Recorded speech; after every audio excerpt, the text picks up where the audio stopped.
একজন মুসলিম হিসাবে, একজন অভিভাবক হিসাবে, একজন বাবা হিসাবে, একজন মা হিসাবে আমরা আল্লাহ সুবহানাহু ওয়া তাআলার কাছে নিয়মিত কিছু আবেদন করে থাকি, কিছু দোয়া করে থাকি। যেমন রব্বানা হাব লানা মিন আজওয়াজিনা ওয়া যুররিয়াতিনা কুররাতা আ'ইউন ওয়াজআলনা লিল মুত্তাকিনা ইমামা। হে আল্লাহ, আমাদের স্ত্রীদের এবং সন্তানদেরকে আমাদের চক্ষু শীতল বানিয়ে দিন, যেন তাদেরকে দেখে আমরা আত্মতৃপ্ত লাভ করতে পারি, আত্মতৃপ্তি লাভ করতে পারি। তারা যেন আমাদের আনুগত হয়, তারা যেন আমাদের প্রিয় হয়।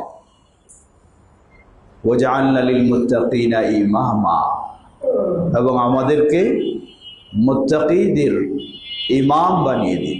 এই দোয়া আমরা নিয়মিত করি।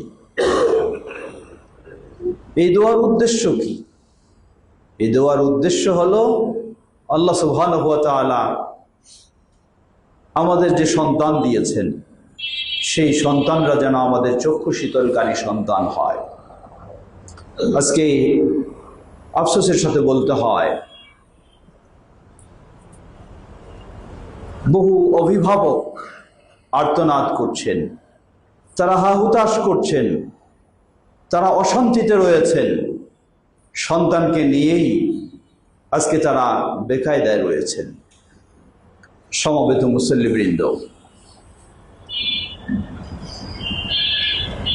আপনি দুনিয়াতে শুধু বেকায়দায় নয়, যেই সন্তান আপনার বেদিন হয়ে গেছে, যেই সন্তান আজকে আপনার সাথে দুর্ব্যবহার করে, যেই সন্তান আজকে সমাজে সকলের সাথে দুর্ব্যবহার করে, এই সন্তান শুধু আপনাকে দুনিয়াতেই কষ্ট দেবে না, এই সন্তান আপনাকে আখিরাতেও কষ্ট দেবে।